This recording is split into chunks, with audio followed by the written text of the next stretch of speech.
United States of America and to the republic for which it stands, one nation, under God, indivisible, with liberty and justice for all. Thank you, Supervisor Patello. Knowledge certificate of posting. So moved. All those in favor say aye. Aye. Aye. Against, motion carries. Thank you. Closed session, County Council. Number 1, closed session, conference with legal counsel, existing litigation, subdivisions A and D1 of Section 54956.9. Name of case, John Eade versus County of San Benito, Superior Court for the County of San Benito, case number CU 16-00065. 2, closed session, conference with legal counsel, existing litigation A and D1 of Section 54956.9. Name of case, Award Homes versus County of San Benito, City of Hollister et al., Superior Court of California, County of San Benito, case number CU 15-00099. 3, initiation of litigation pursuant to D4 of Government Code Section 54956.9. Number of cases, 1. Number 4 is coming off the agenda. Number 5, closed session, public employee performance evaluation, title, County Council Authority, Government Code Section 54957. And that's it.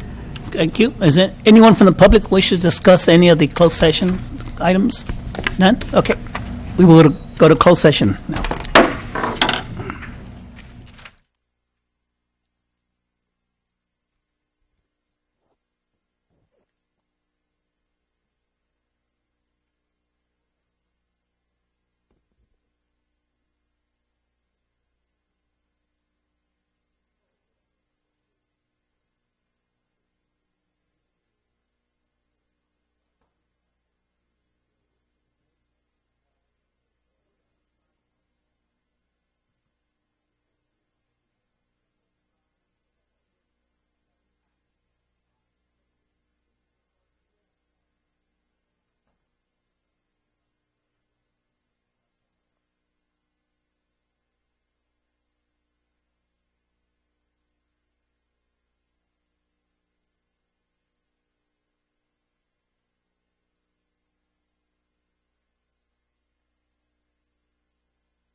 Granger, and it will be effective December 30th.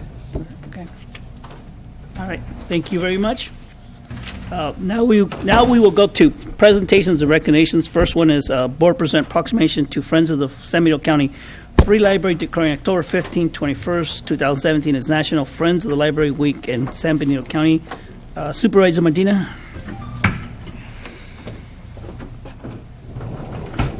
No, just portions. Just portions. Well, ladies.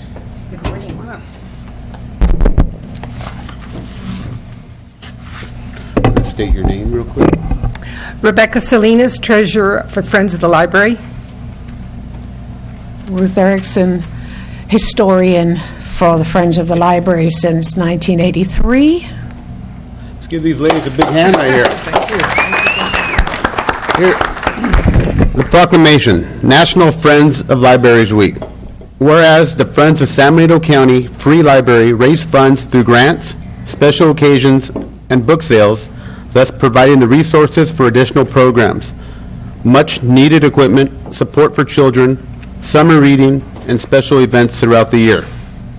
Whereas the Friends have provided volunteers and materials for the library's vital adult literacy program and children's homework club, and the Friends' gift of their time and commitment to the library sets an example for all in how volunteerism leads to positive civic engagement and the betterment of our community.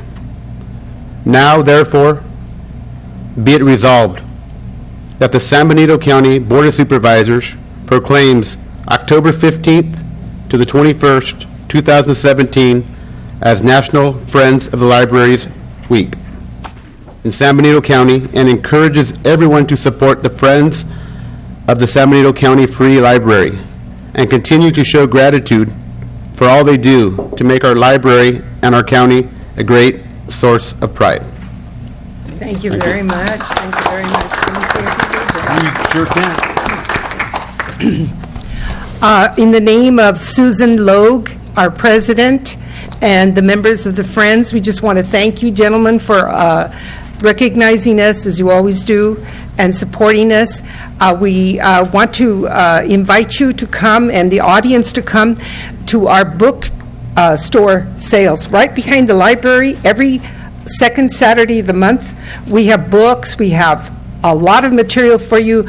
$1 for one hardback, 50 cents for other books, 25 cents for little novels. I mean, if you put down your device and pick up a real book, it's a real thrill. It really is. And if you have children, to get them started. So we have book sales every second Saturday. We also will be having our celebration. I hope some of you gentlemen can attend. We're going to have on the October the 18th, Wednesday, we're having a writing contest winners presented. We're going to have hopefully other events happening from 6 to 8 at the library on Wednesday, October the 18th. And you know what we do. Right now I am tutoring a 70-year-old man who doesn't know how to read. He's learning to read. So that's the kind of work we do at our library. And we have our homework club and et cetera. But that little place is really a gold nugget for our community. And it's situated right in the right spot because we have people that are living around that really need the services of the library. So I want to thank you again. Thank you. Thank you. I just wanted to say that she said it was the gold nugget. We are small but mighty. We do what some of the larger libraries do in this state, but we do them in small or minute, I should say, just small, because we can only do small until we build a new library. Thank you. Thank you. Thank you. Okay, next item will be presentation proclamation to League of United Latin American Citizens, LULAC, declaring October 22nd, 29th, LULAC Week in San Benito County. Supervisor Rivas. All right. Is there anyone here from LULAC. There's not. And so I'll just make a quick a presentation from my seat, Mr. Chair. Yes. And so certainly I want to commend LULAC. And so this proclamation recognizes here their 30th anniversary of its local founding for the exemplary record of civic involvement, and extends support to the residents of this this community, and invites all residents to celebrate with LULAC their accomplishments on October 10th, 2017 by proclaiming the week of October 22nd through October 29th during Hispanic Heritage Month as LULAC Week in San Benito County. And so certainly I want to thank all of the local residents who have been active and involved with LULAC. I want to thank Councilwoman Mickey Luna, her husband Vince Luna, my friend from San Juan Bautista, Cesar Flores, who was the most recent chair. I believe he still may be chair of LULAC this year. But the work that they do in our community, whether it's promoting a health fair, whether it's bringing awareness to social justice issues, whether they talk about immigration, whether they talk about redistricting, they're so involved in San Benito County, and so I certainly commend all of the work and their willingness to help people and really the underrepresented in our community. So thank you to LULAC and all those that have been involved. Thank you, Mr. Chair. You're welcome. Thank you, Supervisor Rivas. Okay, is there a motion to accept both proclamations? So move. Second. All those in favor say aye. Aye. Against, motion carries. Thank you. We will now go to public comments. This is an opportunity for the public to address items of not on the agenda, interest to the board. Do we have any speaker cards? Yes, Mr. Chair. Tyler Sharon. No, I don't. Everything's good. Okay. Okay. Perfect. All right. Good morning, board members. My name's Tyler Sharon. I am an applicant for the amortization period for the cannabis hearing that's going to be on Friday. I understand that you're not directly supposed to answer any questions right now, but I did have some concerns I was hoping to get some clarification on. First, are any of the board members going to be at the hearings on Friday? Second, what factors will the hearing officers be considering at the hearing to determine approval or denial? And then, when the council, will the council be notifying applicants of approval denial at the hearing on Friday, or will you be following up with us later? Also, will the council be providing basis for the for its recommendation? Meaning, if the amortization period is denied, will we be told why the denial? Also, how long will each applicant have to speak at the hearing?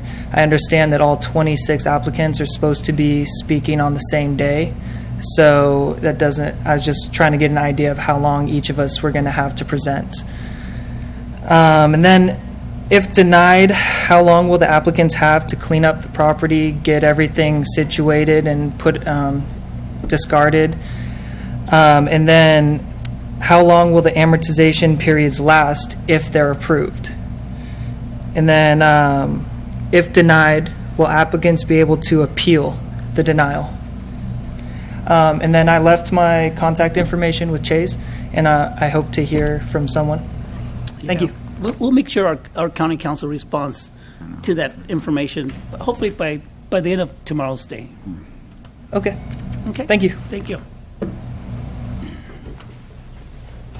Aline Reyna.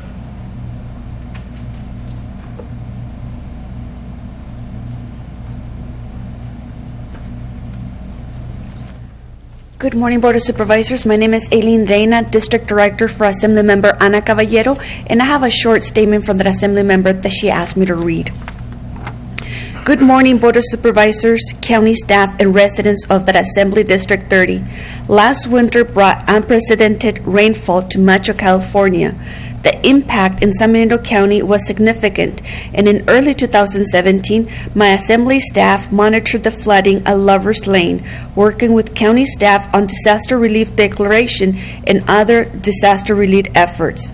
In this instance, I understand there's a challenge in proceeding with the repair work at the Pacheco Creek levee. because the levies are private property, but the levies' failures impact public services and the public at large. I am confident that the stakeholders can come to a sound and fair solution by discussing concerns and working together towards a solution. We cannot demand Mother Nature that it rains less this year, but we can ensure that we're better prepared than last year. The levee repairs are properly planned and executed so that the public interest and private properties are both protected. My office is committed to meeting with the county staff and working with the State Department of Fish and Wildlife, the Army Corps of Engineers, and other licensing agencies to move forward to a solution for fixing this recurring problem. Please be assured this remains my highest priority to ensure that the state fulfills its obligation. And she looks forward to meeting with all of you and learning more and how she can better represent you over in the Sacramento. Thank you. Thank you. Mr. Chair. Actually, And Mr. Chair, that is on our agenda, so if we can give that letter to our clerk, and that way we could read it. I have no problem reading it into the record when that item, yeah, because that was a point last night. Yeah, I usually don't allow members of the public to speak on their public comment on items that are on the agenda. This item is on the agenda. If you weren't from Ana Caballeros, I would have said, "Madam, please have a seat." Not now, but in this case, I'm okay. Just for everyone else who wishes to come to the public podium right now, I will not let you speak until the item is on the agenda. Okay? I apologize. I did not realize that it was on that agenda, and so I had submitted my form. I understand. And I think Chase and I need to work better at that. Okay. All right. Thank you, Madam. No, sorry, Chase. Sorry, Chase. And give us that letter so we can put it on the record when we discuss it on that. Perfect. If you want to give it to Chase, that way we could read it back into the record during the item. Yeah, let's do that. Yes. Since this is an agenda item, can we make a few comments? You guys are the board. You guys are the boss here. I have to lose myself while you guys make Well, no. I can't. I'm sorry. No, I can't. I can't. And I Sorry. apologize. I'm going to be here, so I'll go ahead and call you up under the item. and I can read it again during that agenda item. Yes, thank you, madam. Thank you for your understanding. All right, next speaker. Those are all the speakers. correct? Anyone else in the public?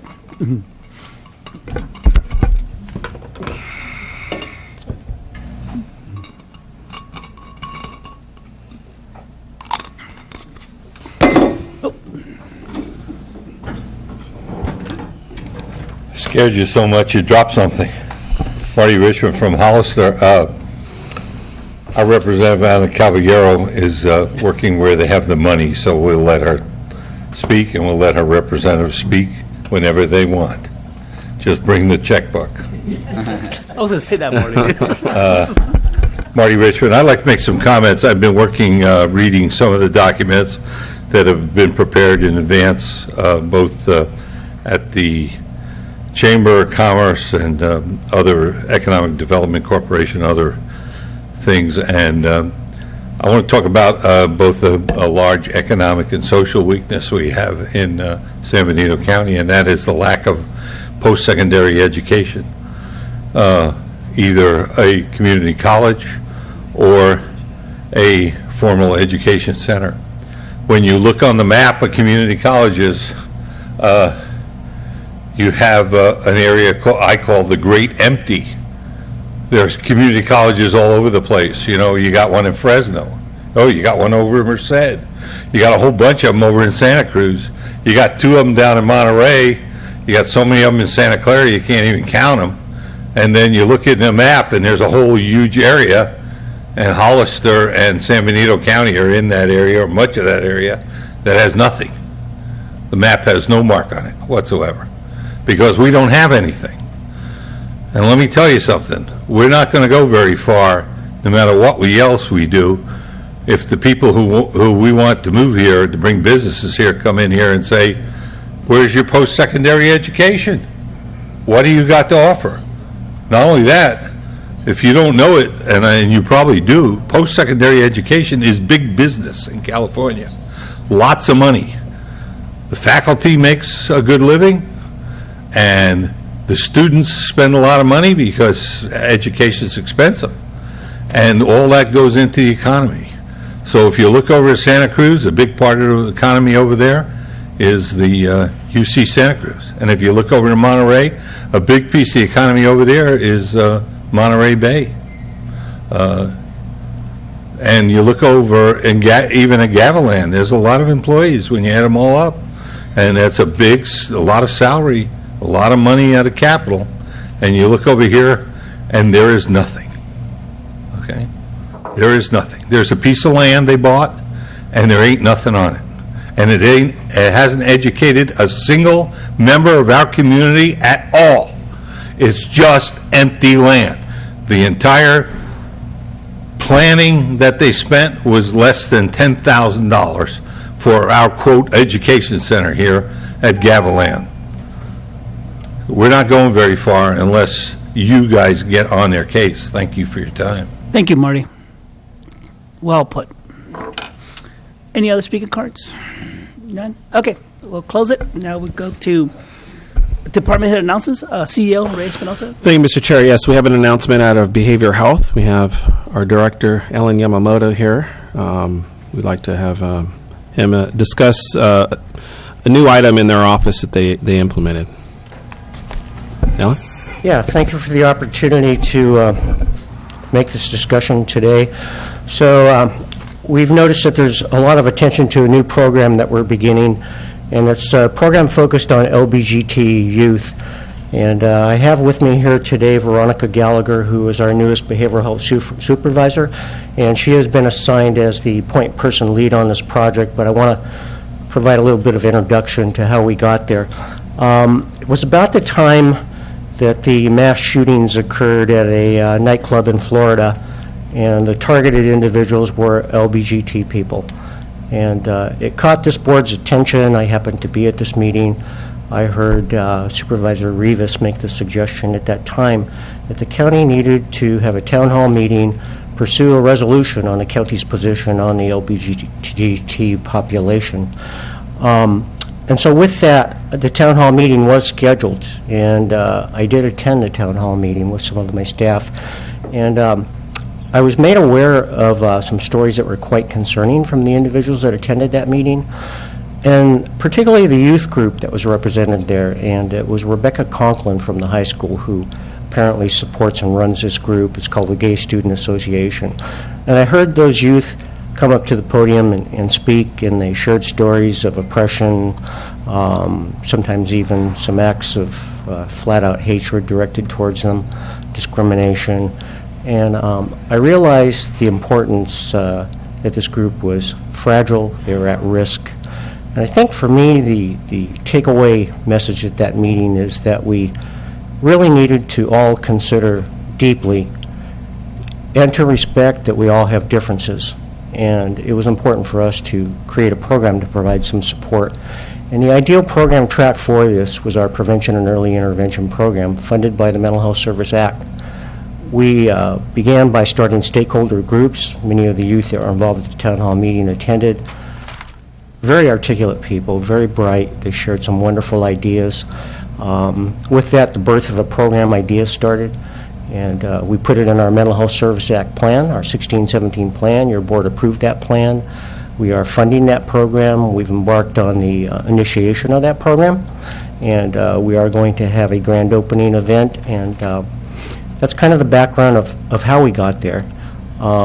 And I want to thank the supervisors for supporting us and acknowledging that MHSA plan that funds this program, as well as, I think, the willingness and the foresight of Supervisor Rivas and also former Supervisor Margie Barrios, who attended that meeting. And with that, I'll let Veronica Gallagher share some of the things that we're going to do with the program. Good morning. Again, my name is Veronica Gallagher. A lot has been learned about the experiences of LGBTQ youth growing up today. One of the most striking findings is when you compare the most important problems identified by LGBTQ youth to their non-LGBTQ youth peers. According to a 2012 survey, Growing Up LGBTQ in America, completed by the Human Rights Campaign, 26% of LGBTQ youth identified their biggest problem as non-accepting families. This was followed by 21% identifying school and bullying problems, and 18% stated a fear of being out or open. These answers are more striking when you compare them to the very different experiences reported by non-LGBTQ youth who identified grades, finances, and appearances as their biggest problems. These experiences can be traumatic and hurtful, and stressors like these affect mental health and well-being. Studies also show one of the leading causes of death for LGBTQ youth ages 10 to 24 is suicide. Research done by the Family Acceptance Project showed youth who experience high levels of family rejection around their sexual orientation, gender, identity, and expression are more than 8 times as likely than their peers to attempt suicide. Since we know LGBTQ youth are disproportionately victims to bullying and harassment, a supportive lifeline can be very helpful to help them feel safe and succeed. Compared to their peers, LGBTQ youth in the same Growing Up LGBTQ in America survey reported a greater sense of isolation and separation from their community in general. With an increase in public awareness about anti-LGBTQ bullying and harassment and the striking number of youth who identify as LGBTQ, we feel it important to provide a safe space for our LGBTQ youth within our own community. As Alan mentioned, our grand opening for the LGBTQ plus Youth Resource Center is scheduled for this Saturday, the 14th, at the Esperanza Center, which is on the corner of 6th and San Benito Street, and we will be there between the hours of 10 and 3, and we welcome everyone to come out and support us, including the audience, to come out and support the program. Moving forward, the center will be open on Saturdays for youth high school age up to the age of 24, and the center is staffed by 3 peer mentors, and we will be offering resources and education along with social activities such as yoga classes, open mic nights, art groups, and other fun events. And most importantly, we will be offering a safe space and role models for those youth who identify as LGBTQ. Thank you again for your support in this, and we hope to see you on opening day. Thank you. Thank you. Thank you. Right? We also have another announcement. Our clerk of the board, Chase Graves, has been working on an item I've missioned him on. It's with regards to CGI. So if you can just say a few words and maybe show an example, if you don't mind, for the board. Thanks. Good morning, Mr. Chair and supervisors. Just a quick announcement that tomorrow we're going to begin filming with CGI Communications. The purpose of this program is to create a promotional video for the county and endorse our businesses and our community. So I think this is going to be a good project for us, and I'm excited to start filming. Here's an example of El Paso County, Colorado.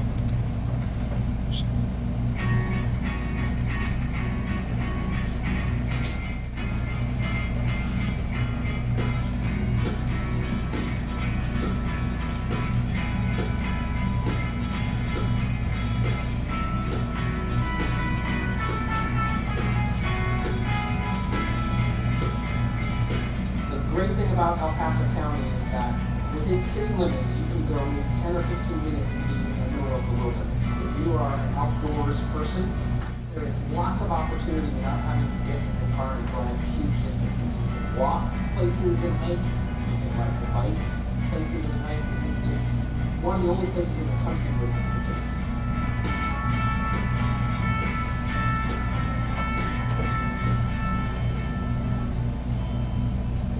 I was looking into a school that helped position me to a graduate school for pre-physical therapy.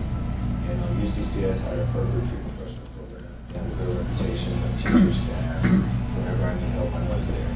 They have multiple study spots outside. They give you just an amazing view of the mountains. The landscape is very beautiful. Just getting your foot in the door is a highly involved process these days. It's no longer simple as sending an application. You have to know how to be able to shine, to outshine a lot of other people who are applying for the same job, and the Workforce Center definitely gives us those skills to be able to do that. I've been a pleasure working with Linda Johnson and the group over at the Workforce Center. They're very professional, very helpful, and it's just been a tremendous pleasure working with this group of people. I was really struggling getting a job, and just no doors were open. They gave you the doors to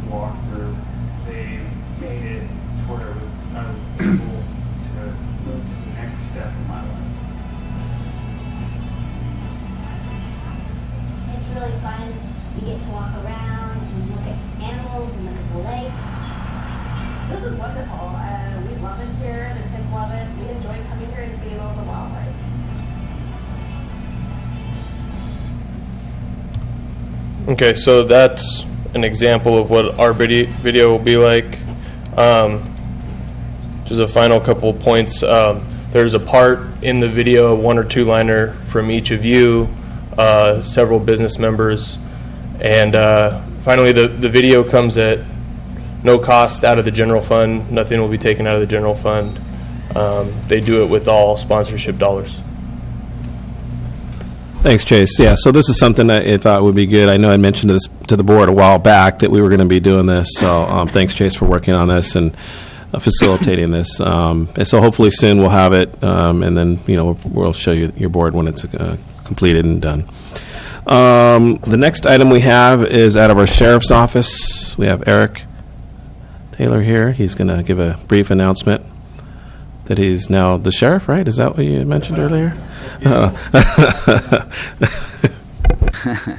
Thank you, Ray.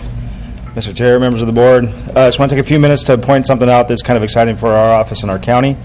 In February, the Northern California High Intensity Drug Trafficking Area, or what we call HIDA, asked for proposals for new initiatives from qualified Northern California federal, state, and local law enforcement agencies wishing to propose to sponsor a new HIDA initiative. It was not anticipated that any new initiatives would be approved or funded, definitely not any in California. We were designated, however, by the White House, along with 15 other counties in 12 other states. Again, we are the only designated new county in California. To give a little bit of perspective, we used to be part of the South Bay Metro Initiative, which is Southern Alameda County, Santa Clara County, Santa Cruz County, and Monterey County. So we've been surrounded by an initiative, but we were never part of one. We were part of the South Bay Metro Task Force because we had Gilroy Police Department and Morgan Hill Police Department as part of our unified narcotic enforcement team. But in 2014, both of those agencies removed themselves from our narcotic enforcement team back into Santa Clara County, so we lost our connection to the HIDA initiative. HIDA is an important component of the President's National Control Strategy, which provides additional federal resources to those areas to help eliminate or reduce drug trafficking and its harmful consequences. Currently, there are 12 Bay Area counties that have initiatives. We've just became the 13th Bay Area county to be part of Northern California HIDA. The reason why this is important for our county is that smugglers are using our 3 Bay Area international airports that bring 58 million passengers annually to move illegal drugs and money. We also have near our county 3 deep water ports, which handle over 35,000 container ships per month. Commercial vehicles use our rural roads and the highways that go through our county to traffic narcotics. We've increasingly become the target of drug organizations and cartels. The rural nature of our county makes us a route for trafficking and criminal enterprise. Currently, so we've just become of the Northern California HIDA initiative with our own San Benito County initiative. We may see some one-time funding for our task force. I have our task force commander, Rich Westfall, here if you have any questions for him. But it will definitely give us assistance with equipment and training that we desperately need. So we will have access to a lot of equipment that we would not be able to afford on our own, and a lot of training that will be free to everybody in our task force and within our sheriff's office, probation, and Hollister Police Department. So I wanted to thank our task force commander, Rich Westfall, who works for the State Department of Justice, now retired DEA resident agent in charge, Mike Robinson, the deputy director of Northern California HIDA, Karen Sherwood, the executive director of Northern California HIDA, Mike Sina, and all their analysts and staff that put together our application and championed our cause with the White House. So I'll be putting out a press release later today to acknowledge that, and just wanted to bring it to the board's attention that we now have our new initiative, which should help us a lot with training and funding. If you have any questions, I probably won't be able to answer them, but Mr. Westfall's here. Yeah, I think this is great. Congratulations on this. As you know, I think we all are aware that drugs and trafficking, it's a big problem statewide, and we have to best arm ourselves and fight this. You said that it's a one-time monies, though. Do we have a plan that goes a little bit more longer term as far as maintaining the training and the equipment necessary to keep the program going? So I don't know, Rich, if you have better information than I have, but my understanding is that one time, we could be looking at some one-time, you can come up, you can, because Commander Westphal has a lot more experience with HIDA because he's run our task force. He also ran the task force in Santa Cruz County, and he has a much closer relationship with the DEA. Good morning. Again, Rich Westphal. I'm the task force commander for UNET. The one-time funding that we could get would come directly to the task force for task force funding. It could be used anything from overtime to pay rent for our facility, to purchase new equipment, update our current equipment, et cetera. If once that funding does or doesn't come, then what could happen is we could request, apply, or ask for funding from the Northern California HIDA department itself. We have done that in the past, where it's paid for training for our agents, it's paid for some new equipment. So if we do or don't get the one-time funding, there is money available that we can ask for. Great. That's because I think it's important for this community, with the limited resources that we have, to be very active in within the region, and because it affects us all. Thank you very much. Thank you very much. Thank you. That's all the announcements, Mr. Chair. Okay. Supervisor Munzer? Supervisor Mattel? No, nothing. Supervisor Medina? Yeah, I just want to bring something up about some phone calls and some emails and some texts I received from my constituents. It's about the intersection off of Felon Road in Fairview. I understand that staff is presently looking at what we can do for that intersection, being that there's been a lot of accidents in the past. And I understand they're performing a study, but what I would ask is to see if we can put this on the fast track, simply because it is a area out there that needs our attention. Thank you.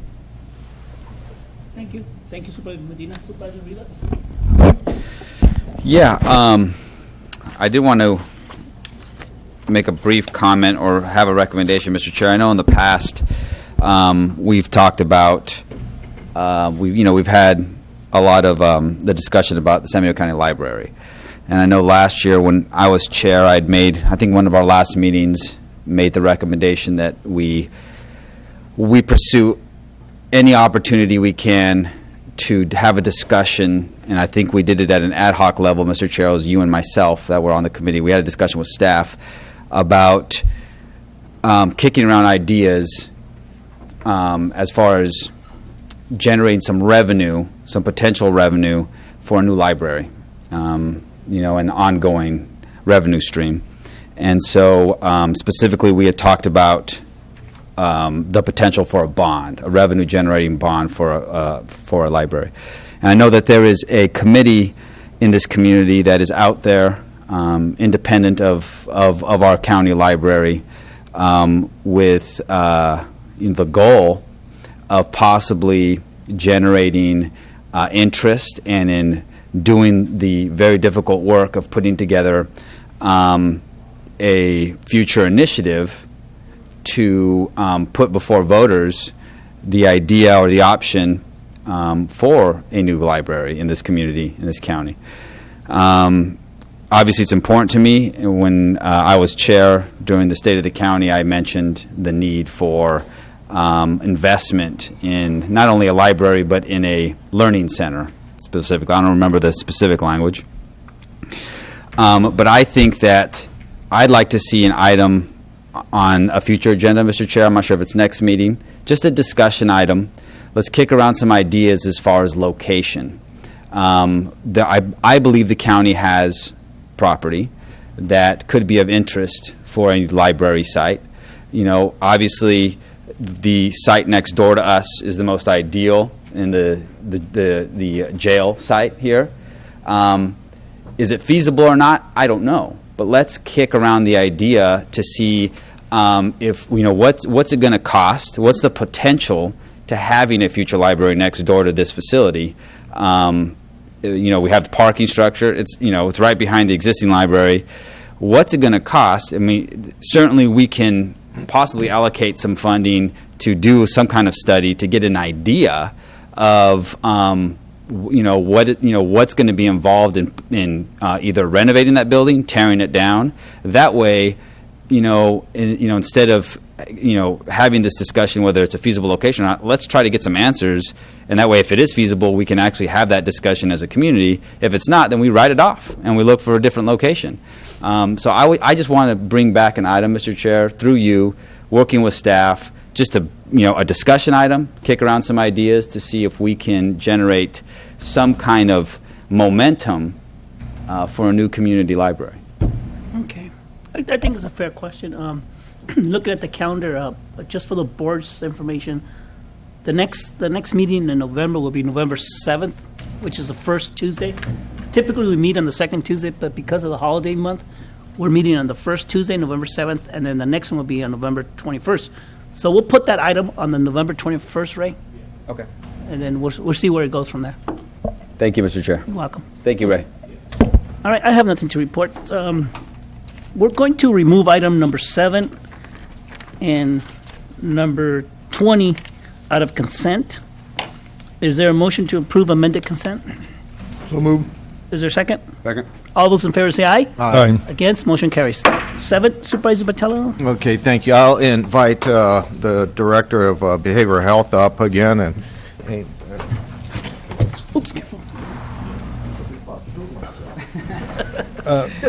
We don't got workers' comp. Mr. Chair, before Supervisor Botello reads the proclamation, I move to accept the proclamation.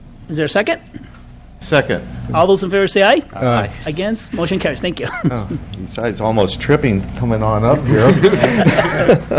And I just want to inform the public that this is not Red Ribbon Week.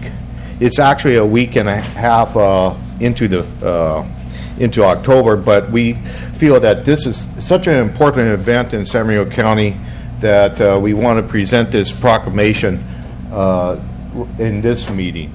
And Red Ribbon Week, it's about alcohol, drug, and tobacco abuse, which affects our families, our community, and really your well-being as far as being a productive citizen. And so on behalf of the Board of Supervisors, I want to present this proclamation to Behavioral Health recognizing Red Ribbon Week, and that is be on October 21st through October 28th. Whereas alcohol, tobacco, drug abuse costs California billions of dollars every year and impedes the ability of Californians to lead a healthy, productive lives. And whereas the California Department of Health Care Services Alcohol and Drug Programs, Behavioral Health Department, the Department of Education, local law enforcement, and other community-based organizations are embracing the California Red Ribbon celebration to highlight and support substance abuse. And whereas Red Ribbon Week provides a forum for parents and children to join together with behavioral health and other community organizations to demonstrate their commitment to leading healthy lifestyles free of alcohol and other drugs. And whereas this year, the 28th annual Red Ribbon Week will be observed nationwide with a variety of activities designed to promote positive peer pressure, healthy decision-making, and a healthy lifestyle free of substance abuse among our nation's young people. Now, therefore, the San Bernardino County Board of Supervisors does hereby proclaim October 21st, 2017 through October 28th, 2017 as Red Ribbon Week in San Bernardino County. Alan, I'll invite you to say a few words. Sure. First of all, thank you to Supervisor Botello and to the other Board of Supervisors for supporting this. We've been doing this for many years. It takes a great deal of planning. There are many different community members and our allied partners that participated in this support, including businesses, the CHP, local police department, the sheriff's department, probation. The list is long. I'm not going to name them all. But I do want to introduce Steve Reed, our program manager for substance abuse, and Steve Reed will give you a rundown of some of the activities that we have planned for this event. Steve? Good morning. My name is Steve Reed, and again, thank you on behalf of Behavioral Health and the SUDS program. Some of the activities that we're going to be doing during Red Ribbon Week, which as mentioned was October 21st through the 28th. Our kickoff will be Saturday morning, October 21st. That will be our Red Ribbon Run. This year, we've gone back to our traditional H run in the daytime. That run's going to start at 9 o'clock in the morning, and on the 7th and Slope Alley, and it'll finish. We've moved it, and this year it's going to finish over in front of Vets Hall, and there on in the front. This year we're also we'll be having our poster contest. The theme for this year's poster contest is a million reasons to be drug-free. The deadlines for that calendar contest will be October 13th. The winning posters are going to be displayed in Mars Hill during Red Ribbon Week, during the week of October 23rd through the 27th. This year we're happy to announce we're partnering again with True Leaf, and they're going to be sponsoring a $500 scholarship for a senior essay contest.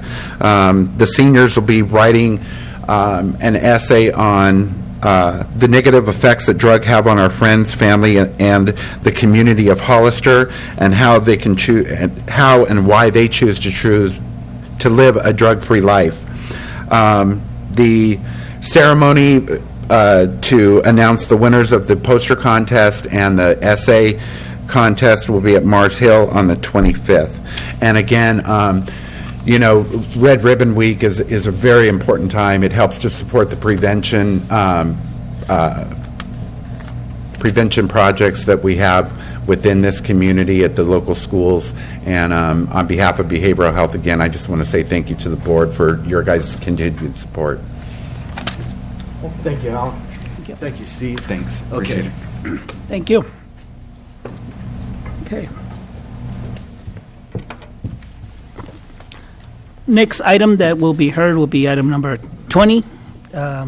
Supervisor Patello? Yeah, thank you. I know we talked about this at the last meeting, and I just wanted just a clarification. I'm not looking to change any of the lists, but maybe, John, you could help me with this. Do we go over this list, or your department develops another list every year, or is this something that we have to complete these roads first before we add more roads or projects to the SB1 funding?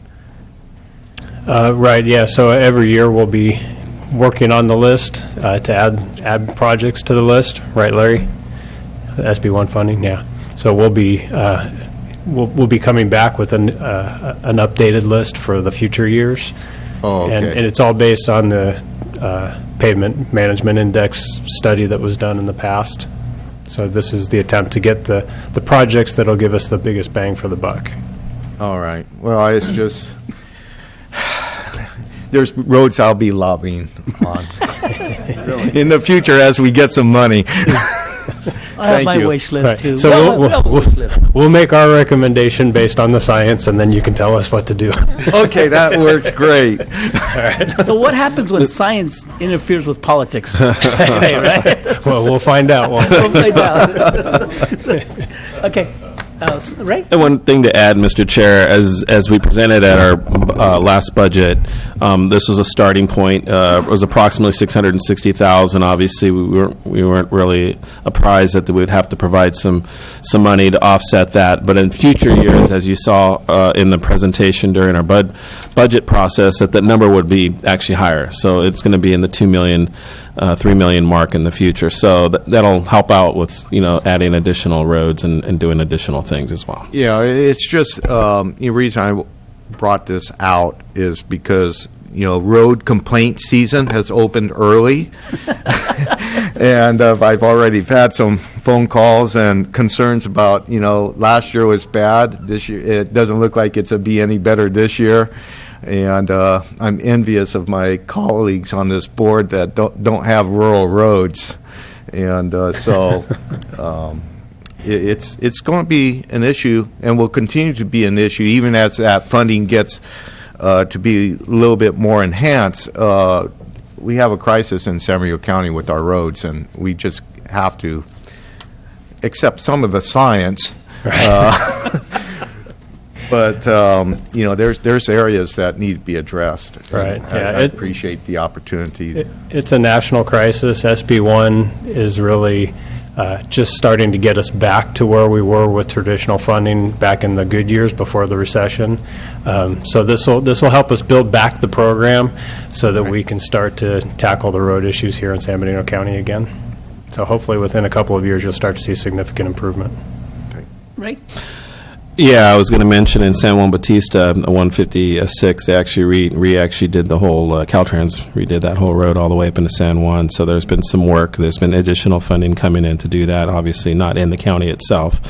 But yeah, anyway, so there's some opportunities that are coming up and need to take advantage of them.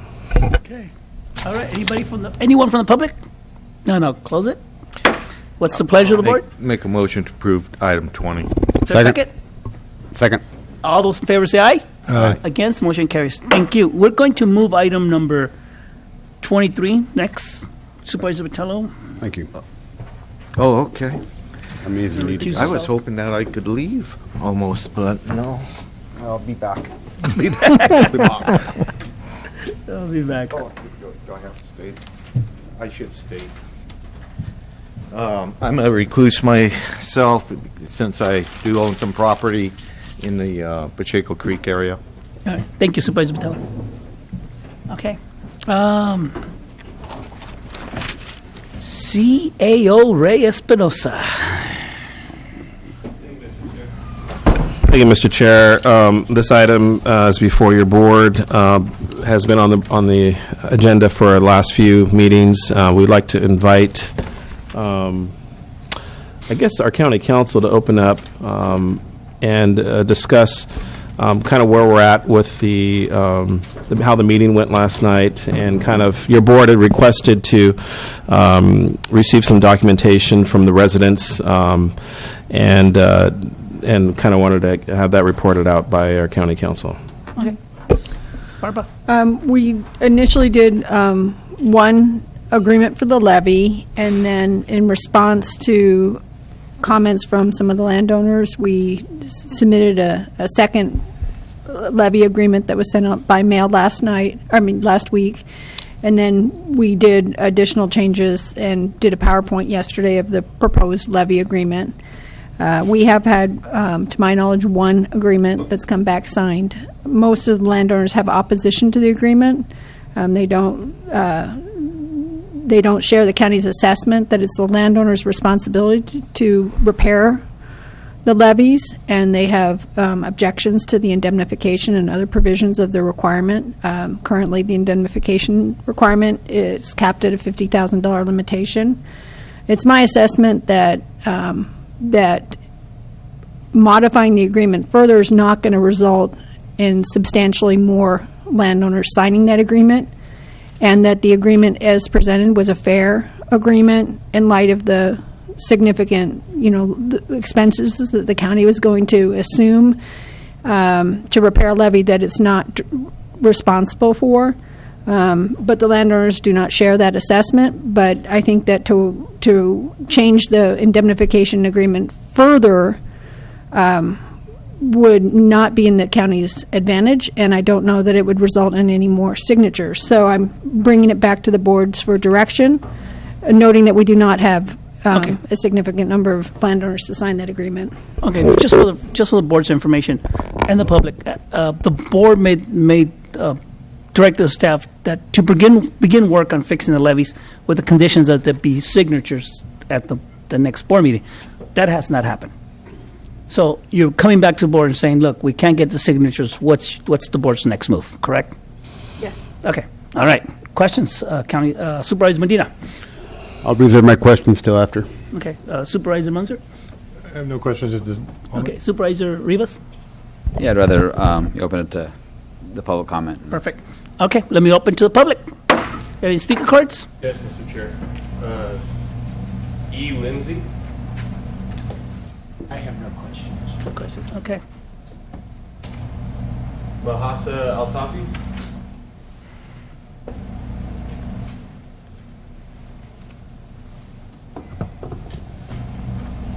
Good morning. I would like to respond to continually being told that it's the landowner's responsibility because the levee is on their property. There was an easement back in the 40s for the Pacheco Stormwater District to construct the levees. This makes it a reasonable assumption that the levees are public works, and it is clear that they benefit public property due to the flooding of the public roads. The agreement was not signed because I think it's still very broad, and I've been working with council to cooperate to make something fair for both sides. The end result is that everybody wants the levee fixed. So last night we proposed that the two landowners that have the levee break on their property deal with the liability issues and waiving of claims for the repair of the levee, and not involve others that are not subjected to that. And there's too many signatures to get. Really, all you need is access to repairing the levee. I'm, from the beginning, have said that I would be very cooperative with that, and I will waive some claims for that, and also any liability to the county in order to get it fixed. We've been going back and forth. Today we want a decision of whether you're going to fix it or not. This place was full last night with concerned citizens. You guys are our leaders, and this is a public issue as much as you keep saying it's on the private. If it floods again, it's going to affect the public, and you're here to represent us as our leaders. Make the right decision, lead us, make the fix, work with the owners that are directly related to having the levee fixed, and I think you'll see better results that way. And let's get this over with. Let's get this fixed. Everyone's cooperating. I think it's only fair to the public. Thank you. Thank you. Okay. Next speaker. Not anyone else from the public? Okay, close it. All right. Mr. Chair. Yes, Supervisor Rivas? Yeah, so, I know we had a town hall last night. I want to thank, obviously, staff for their work, Barbara and Aaron and everyone involved. Thank you. I know that this was a huge undertaking. And certainly, I don't think that there's any question that myself and everyone on this board, certainly, morally, we are absolutely obligated to fix the problem. There's no question that we all want to fix the problem. It's the right thing to do. In having these discussions with staff, extensive, these discussions, are we legally obligated to provide protection? Are we legally obligated to repair these levees? I don't think we are. I don't think we are one bit. Does that mean I don't want to move forward? No, I think we have to move forward. If we can work with the two property owners of the levees to offer some level of protection for the county, then absolutely let's move in that direction. But the challenging part for me is obviously is trying to bring some kind of common sense approach to this problem. And so moving forward, I just learned this morning that they're constructing a new house out there on this flood zone. It's ridiculous. Moving forward, we've got to avoid, putting ourselves in situations that would be very difficult to avoid in the future. Like building, I know there was an argument last night at the town hall pointing the finger at the county saying you guys are automatically, liable because you guys, zoned this area or you allowed the construction to occur there. I didn't allow it. Obviously, a previous board probably did, but I'm certainly gonna, I don't want to make that same mistake moving forward.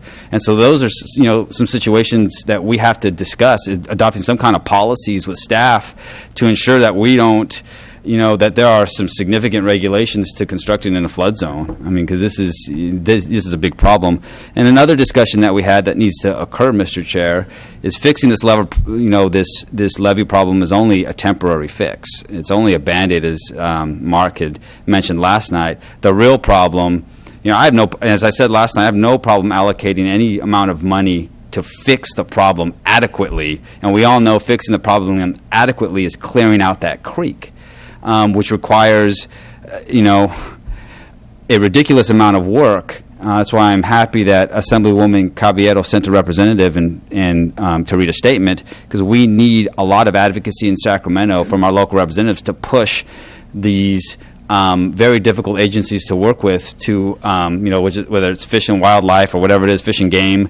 We need their support to get the appropriate permits to do the work that's going to be required to really fix this problem. And so I would hope that we can come to an agreement today to go ahead and fund these levies. With the understanding, I think that our county residents in other parts of the district need to understand that we're taking a risk, that could come back and hurt this county from a fiscal perspective. But we also need to direct staff today to work with our state representatives to contact the appropriate agencies, possibly invite them to a future meeting to begin that dialogue and discussion to acquire the permits. And then if we acquire those permits, working with those challenging agencies, then we have other steps that we've got to work out, like who's going to do the work to clear the creek and all of the costs associated with it. But that's what I would like to see today, Mr. Chair, is to have two types of directions for staff to, one, begin the work on the levies, and then two, to begin the process of acquiring the necessary permits to begin the work to clear the creek. Thank you, Mr. Chair. Thank you. Supervisor Munzer? Thank you, Mr. Chair. I don't know if the representative from the Assemblywoman is going to read her statement again. I'm not sure it's necessary, but I do want to say to her, as Supervisor Rivas mentioned, and also to Mr. Sanders that has come in, we are going to need our state elected officials to assist us with the maintenance of this channel. I believe in talking with Supervisor Simone Salinas out of Monterey County that they did a test pilot program along the Salinas River, I believe down around King City, and I believe it took them 2 years to get the permits from Fish and Game. And we're going to need that kind of assistance, because repairing the levee without cleaning that channel, and it's not just a particular creek, it's the people that live along the San Benito River, along the Tres Pinas Creek, have the same issues. They all have flooding issues. I was contacted by constituents that lived along the Tres Pinas River, because believe it or not, the same water that flows through Pacheco Creek finds its way to the Tres Pinas Creek, and it flooded along the Tres Pinas Creek this year, and people lost property also. It didn't make the news as much, but people lost property, and we're going to need some assistance, because all of our waterways need cleaning, and we're going to need the assistance of our elected state officials to make that happen. I agree with Supervisor Rivas. We need to go forward with this. I also want to direct staff to, especially our RMA department, to declare that area, I know it's already a 100-year floodplain, but declare it as a specific area where any future building would have to be raised up out of the floodplain, similar to what they do along Highway 5 in, I believe, in the Stockton or Metcalf area. I can't remember exactly. But as you drive up Highway 5, you see 2 or 3 houses that are built up where they raise the dirt up, and then the houses are built, and you wonder, what the heck did they do? And then you come along when one of their levees had broken, and you see exactly why they did that, because those houses, I've seen them where they were little islands. And so we're going to have to do something similar, I believe, out there. And so I want to direct staff along those lines, but we definitely need to get this taken care of today. Thank you, Mr. Chair. Thank you, Mr. County Council? Yes. I did want to make sure that the board was aware that these levies are, I wanted to reiterate the fact, in public comment, it was stated that it was the county's responsibility. I wanted to make sure that it was clear that these are not county levies, just so the board knows that. And I did want to mention that there were a couple landowners, including Mahasa's attorney, that did work with our office to try to negotiate changes with that agreement, and some other landowners as well. And so, they were... I just wanted to indicate that we were in negotiations with them. Okay. Supervisor Medina? Yes, I want to thank everybody for showing up last night and having a spirited debate. Also want to thank Supervisor Rivas. We've had our differences in the last couple of weeks here on this item here, and it just goes to show that we can work together. We can figure a solution. When I'm looking at what I want to say is, a lot of people say we as the 5 members up here, we don't listen. Well, we do listen. We spent a lot of time. There was a lot of nights that I lost sleep, and I know a lot of these other members lost sleep over a decision we're about to make. I always use the Band-Aid approach. This is a Band-Aid. Really, it's a triage. And the definition of a triage is the assignment of degrees of urgency to wounds or illness to decide the order of treatment of a larger number of patients or casualties. The process of determining the most important people or things amongst a larger number that requires attention. 2 things require our immediate attention. First is to repair that levee. Second is to clear that creek out and continue to have some type of a maintenance on that creek. So those 2 together will be success. And talking over the last month with everyone up here, we are trying to be the leaders up here and finding the right solution. Robert mentioned risk. Yes, there is risk, but there's also a duty we have to all the residents out there. So, unless you have something to say, Mr. Chairman? Yes, I do. Okay. That concludes your... Yes. Okay, thank you. Does the member of Ana Caballeros wish to speak?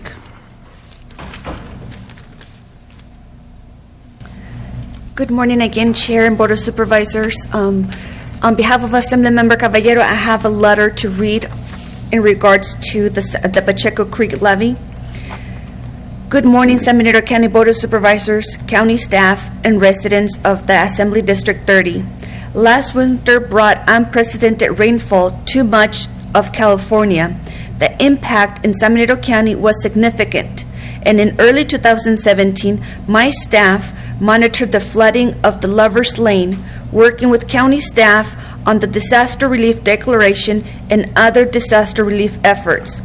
In this instance, I understand there's challenges in proceeding with the Pacheco Creek levee repairs because the levee are on private property, but the levee failure impacts public services and the public at large. I am confident that all stakeholders can come to a sound and fair solution by discussing concerns and working together towards a solution. We cannot demand Mother Nature that it rains less this year, but we can ensure that we're better prepared than last year.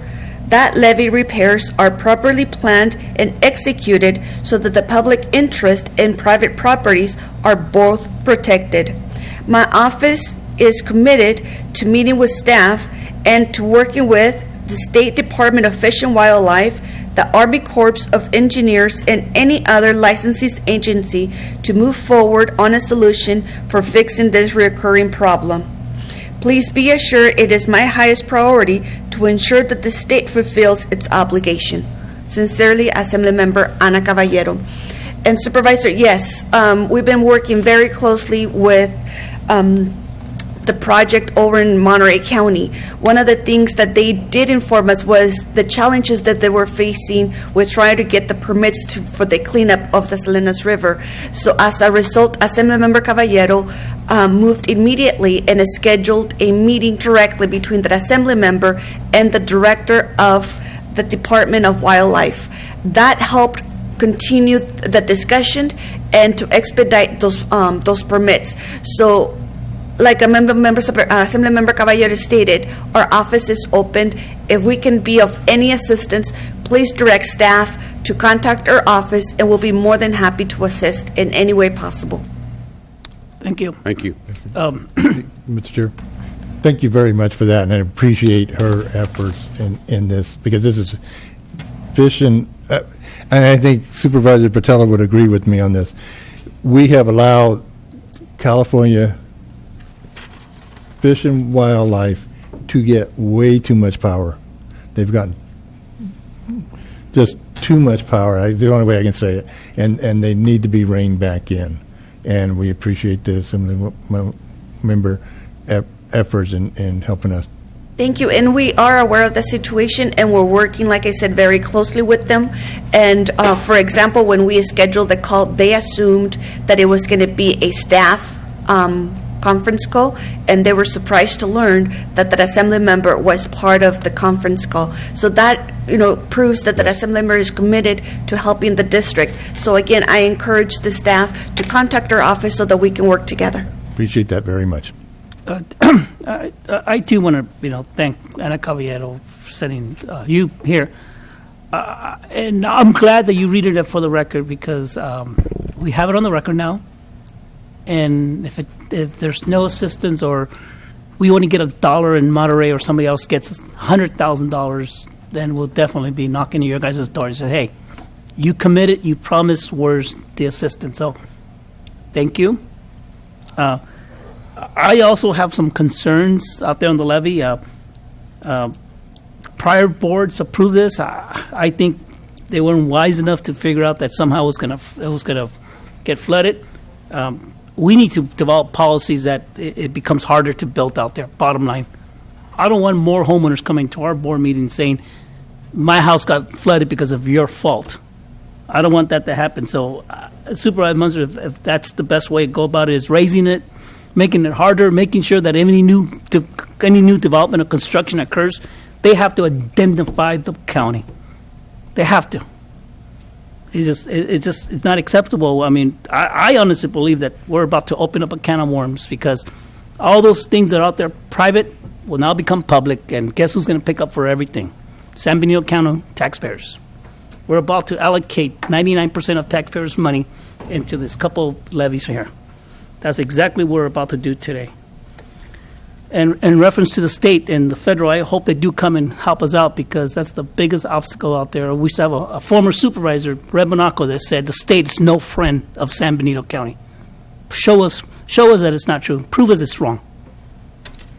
And this is a perfect opportunity. What's the pleasure of the board? I'd like to make a motion. I'd like to move to repair the levee with a couple stipulations.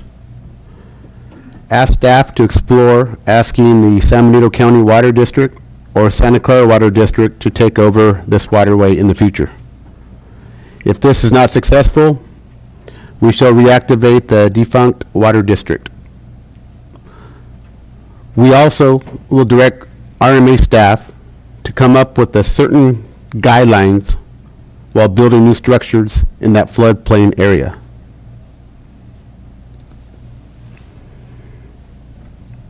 That concludes your... Yes, sir. And you include also the budget augmentation too? I'm sorry. And also the budget augmentation. And also the budget augmentation. And what dollar amount? $350,000. And yeah. Okay. Is there a second? Second. Okay. All those in favor say aye. Aye. Against? Motion carries 4-0. We will take a 10-minute break.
Mics are on?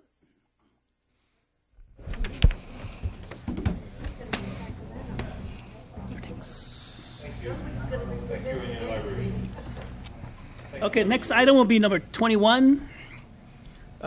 Receive a presentation from the San Benito County Chamber of Commerce. Judy?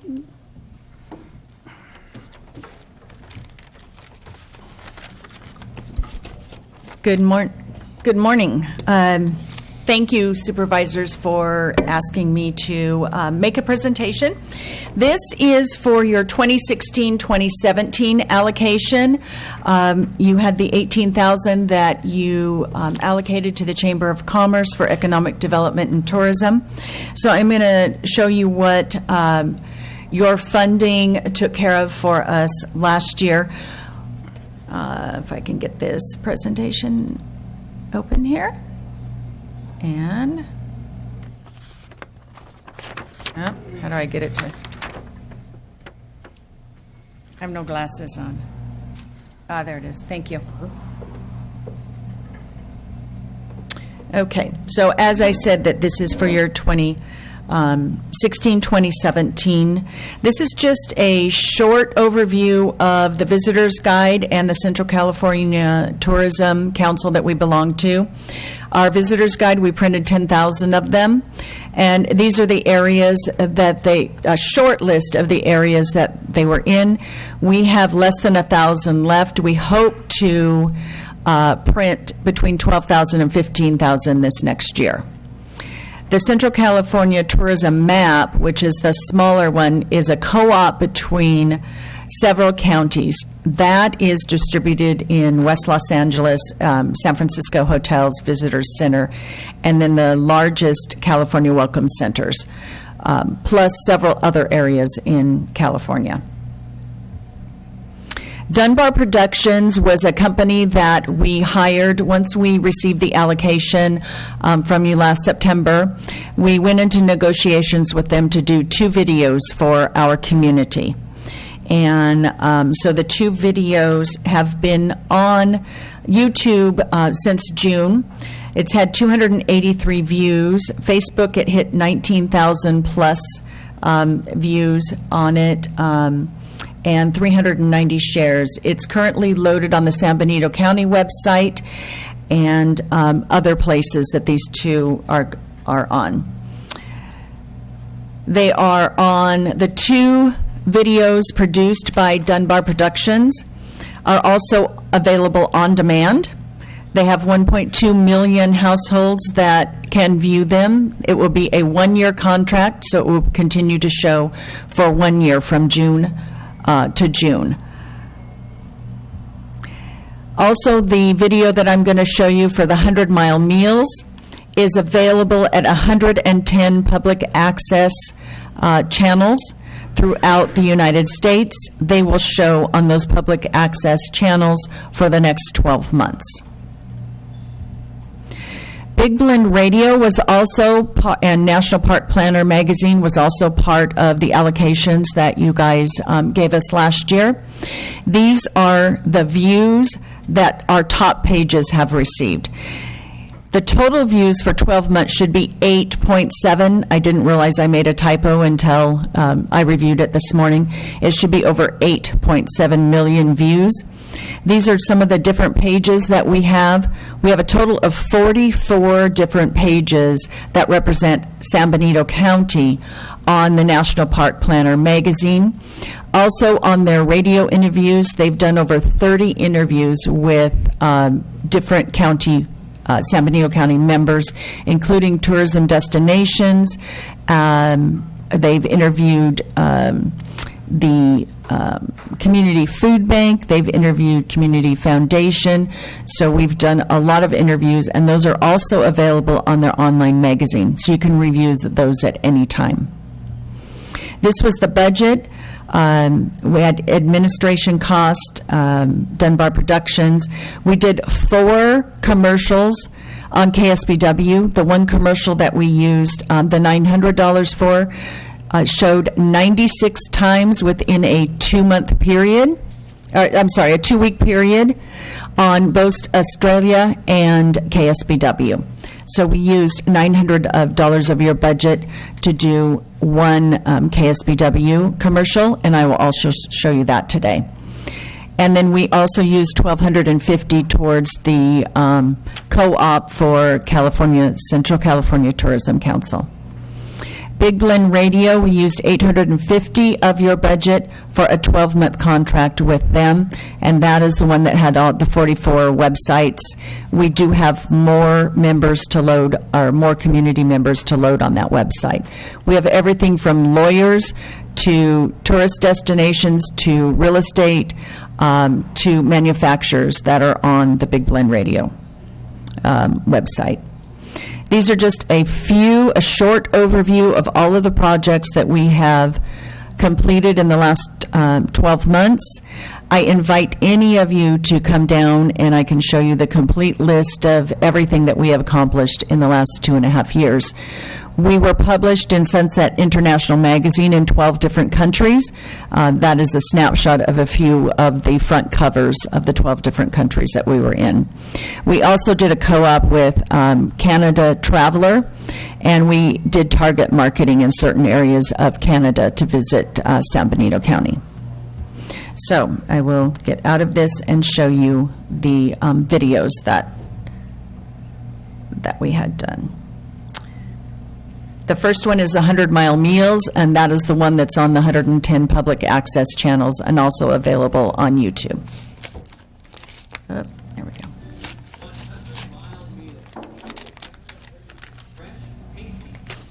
Oops. How do I make it louder? San Benito County, a next-door neighbor of Monterey, Santa Cruz, and the Silicon Valley. If you haven't heard, San Benito County's restaurants, wine and chefs make exploring here delicious. Mexican comfort food is served up in San Juan Bautista and Doña Esther. If the restaurant carries grandmother's name, it's dedicated to welcoming friends and family. Favorites include enchiladas and burritos, tamales, and homemade soups. Enjoy a full bar and plenty of room for groups or special occasions at Doña Esther. Farm to Table is the journey locally raised Michael Fisher made, and now his experience in Europe and New York enhanced his menu. Fisher's is casual, healthy, local, and delicious. He prides himself on his chalkboard menu, ensuring it's always in season and locally sourced. After all, the farmers and ranchers are neighbors and friends to Fisher's, downtown Hollister, and available to cater your party. French, Italian, or American, find them all on the menu at Payne's in downtown Hollister. Casual fine dining in Hollister since 1929.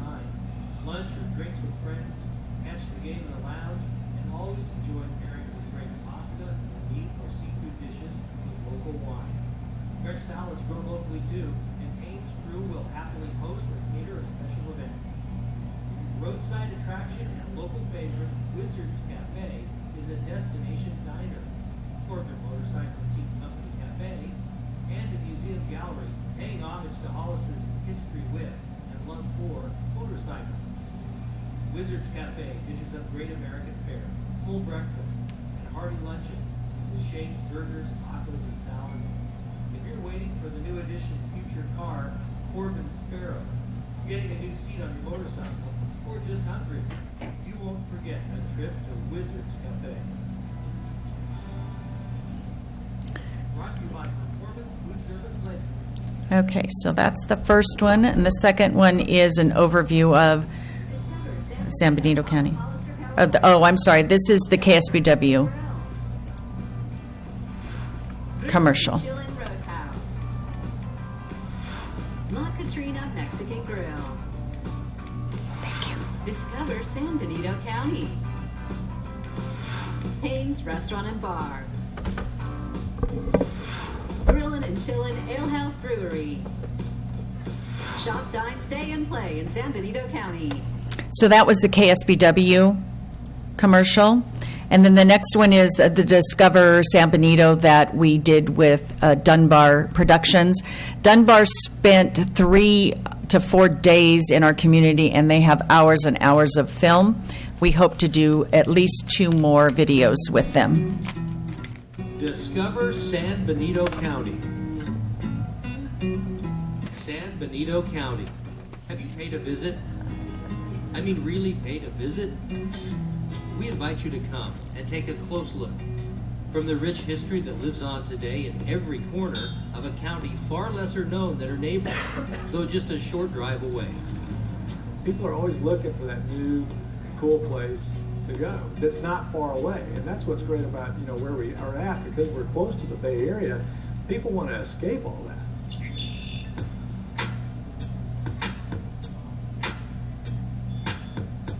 Mission San Juan Bautista in the north, one of the most beautiful and authentic of any along California's Mission Trail. To Pinnacles National Park, one of the nation's newest parks, with towering condor habitat, caves, and trails. It's a gorgeous place with beautiful rocks, a lot of biodiversity, a lot of great trails to hike. So it's a really wonderful park, even if it's a little on the new side. Any drive in San Benito County is a scenic one, and the rural personality of the landscape makes travel more relaxed. Attractions include delicious and acclaimed wineries. In this case, a perfect pit stop for an exotic car club's weekend rally. And motorsports have a storied history, especially in Hollister, home of the Hollister Independence Rally, made extra famous by Marlon Brando's classic film role as the Wild One. It made Hollister famous. It put Hollister on the map, and Hollister is recognized as the birthplace of the American bike. One of San Benito County's biggest draws, the Hollister Hills State Vehicular Recreation Area. One of the very cool things about Hollister Hills is that this is the first OHV area run by the state of California. San Benito County enjoys a year-round temperate climate where locals and visitors alike can take advantage of a more relaxed pace to explore their surroundings. I'm hoping that's what Hollister can be for people, is a destination to spend the weekend or the day. It's a beautiful place to explore. Discover or rediscover San Benito County soon.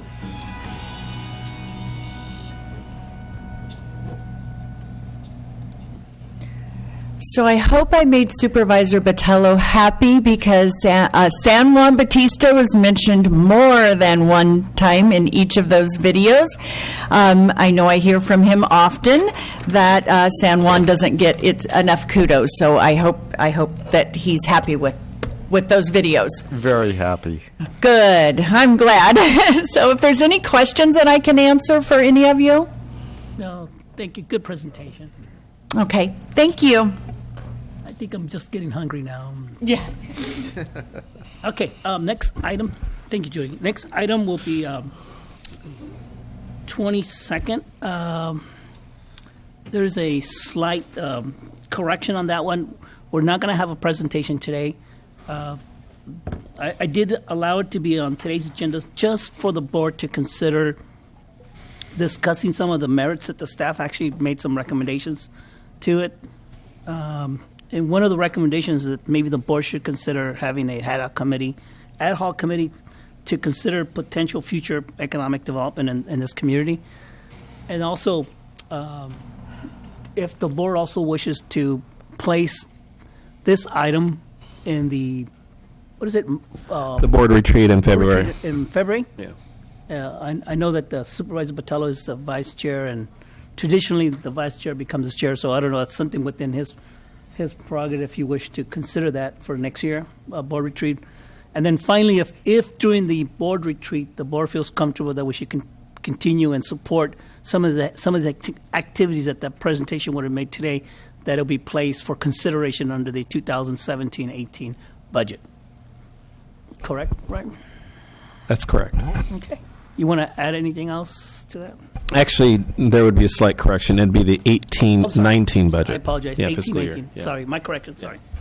Okay, thank you. Any other comments from the board? Supervisor Botello?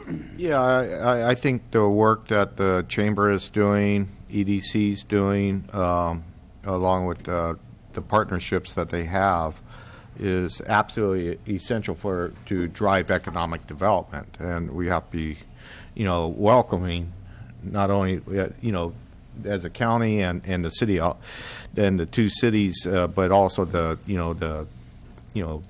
nonprofit chambers and so forth. But, we continue to have a problem with, zoning and some of the ordinances that we have in place as a county. And I'm just hoping that our new RMA director could, take a look at some of the constraints that we have. I know I've been approached, and I'm sure my colleagues on this board have been approached more than once from people that are interested in development and, having businesses in the unincorporated areas. And the hindrance is, going forward with the process. And that's where we have to show a marked improvement, and we could, spend more effort and money and time and more presentations. But if we don't clear some of the zoning to allow people to, establish their projects and diversify our economics in this community, I think it's all, for naught. So, earlier this morning, Marty Richmond made a good point about secondary, post-secondary education. That's another thing that we, really have to push. And until we get that, the draw it's still tough. But I appreciate, the presentation this morning by the Chamber of Commerce. Some real nice videos. Maybe it's almost too nice. It draws people here, and then they'll want to live here. But anyhow, that's my 2 cents. But we have a lot of work if we want to have a complete package on this. Okay. Supervisor Medina? Sure. Supervisor Rivas? So just for clarification, Mr. Chair, so what is the action that we're seeking today? If the board is comfortable to create an ad hoc committee to work with bottom line Christine Wyatt's group and our staff. And so I have no problem doing that. I think, maybe I'm assuming EDC and Ms. Chavez Wyatt's going to come back to this board. So maybe it would be great to get an update from her to see where we can participate, because certainly it's a full board kind of effort. I think an ad hoc is in the right direction, but I think maybe we should wait on that decision until we hear from her and see what staff wants to do, because obviously I think this is going to require a greater undertaking than an ad hoc. I think an ad hoc could be a benefit moving forward, but I think it's going to require a greater undertaking. So it'd be great to get her presentation first, and then we can take action. Okay, it's just a suggestion. No, good comments, Supervisor Munzer. Thank you, Mr. Chair. Economic development is very important, but we have a lot of issues. We've had a lot of opportunities that we have turned down to come before this county for whatever reason. I'm not going to go into them, but we need, as a board, to decide where we are with economic development, whether we want to promote it. I know when I was first on this board, we were spending over $50,000 a year on economic development with very little to show for it. So whether we wait till the retreat to discuss it, whether Christina comes back to us before that, I'm not sure. I kind of feel an ad hoc at this point might be a little premature until we actually decide what we want to do with economic development. Because until we improve our infrastructure, especially our roads, we're not going to have economic development. And I think we need to look at that even as all these housing projects go forward. We need to solve our infrastructure problems. So it's just kind of like which needs to come first, I'm not sure, but maybe doing it at the retreat would be the best venue. Thank you, Mr. Chair. Okay, no problem. My 2 cents, and then I'll go right up. I would have liked to create the committee today, but I think Supervisor Robert Rivas makes a good point, and I will support. First, have our CEO meet with Christina Wyatt, and then hopefully you can make a brief presentation to the board, and then we'll meet with your blessing, soon to be chairman next year at the retreat, and then during the budget consideration. But I wholeheartedly support that we need to reinvest back in our economic. In order to generate dollars, we need to invest dollars. And we have Judy here from the San Benito Chamber of Commerce. We've got Christina here from the Economic Development Corporation, individuals. And I think we need to start showing up and start, stepping up to the plate and start having a seat on the table in terms of economic. So that's why I support this, and that's why I put this in the item. So we have to start doing it now. Okay, let me open up to the public. Anyone from the public? Actually, hold that a minute. CEO, Ray? Yeah, I was just going to mention that, as you see with the 56 pages, I believe, of the SEDS report, there's a lot to digest there, and there's some items, some action items that require additional staffing and taken out of the county general economic plan. So there's some funding there that staff is concerned about that want more clarification, and that's one of the reasons why I think it's prudent on our part to evaluate, to work with Christina Wyatt and company, and to delve into it a little bit further, and then to also work with our new RMA director as well. I think there's some valid points with regards to zoning and also to just economic development itself from their office. So I think it'd be prudent for us to talk and then to probably come back to your board with some more insight with regards to this, and then potentially bring it back to your board. And I think it's a very valid point that Supervisor Munzer brings out, that staff I think would like to have more clarification and direction from your board in regards to economic development. I know that there's been some folks from from F1 that are interested in coming into our county, and there's some other items as well. We just need to have a clear direction from your board if what you'd like to see within our county, and moving forward. That way we're not we're making putting in all our efforts. We're very limited on staffing, so we don't want to be spread all over the place and not get anything done. We want to be strategic and get it done correctly. So thanks, Mr. Chair.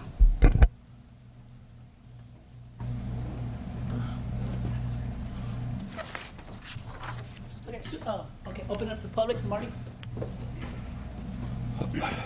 Thank you for this opportunity to harangue you for 3 minutes, or now 2 minutes and 57 seconds. Okay, I got some bad news from my doctor recently. He told me I wasn't going to live forever. And he said, but I should try to live for a much longer time, because I had indicated to him that I wanted to be alive the day that the board finally decided this really was important. And obviously, I'm going to have to live a lot longer. I think I mentioned in one of the things I wrote that San Luis Obispo County last year invested $2 and change per person, and we invested 60 cents. And as we're standing here, somebody somewhere is deciding where they're going to put their business. They're not waiting on us, okay? Tomorrow they're going to decide. Maybe today, maybe tomorrow, maybe next week. And no one's going to say, well, why don't we wait another year? Let's see if San Benito County will wake up. They're going to go wherever they go. And they're not coming here. They're going to go somewhere else. So I have to, there's an old saying in politics that people vote with their feet. I hope you know what that means. In other words, don't listen to what they say, look at what they do. And that comes from when they had East Germany and West Germany. And the East Germans used to tell you how happy the people who lived in East Germany were to be living in a communist heaven. And then when you looked, everybody from East Germany was walking over to West Germany. People were voting with their feet. That's what happens. People vote with their feet. Companies vote with their location picks. And we can sit here and talk about getting all organized, and while we're getting organized, we're getting killed. And you can't stand here and keep saying we can't do anything because we have no revenue if you're not going to do anything about getting revenue. If you want a perfect EDC, you want a perfect system and a perfect plan, well, you might as well not have the meeting because it is never going to be. It changes faster than we can change the plan. You've got to move forward, even at some risk. I mean, you just spent $350,000 risk money to go do a levee we don't even own, and nobody wants to put up any risk money to invest in economic development. It's an investment, it's not an expense. So in my last 1 second, I'll say I think you're making a terrible error, and I think I'm not going to live to see the day that we get any economic development. Thank you for your time. Thank you, Marty. Anyone else in the public?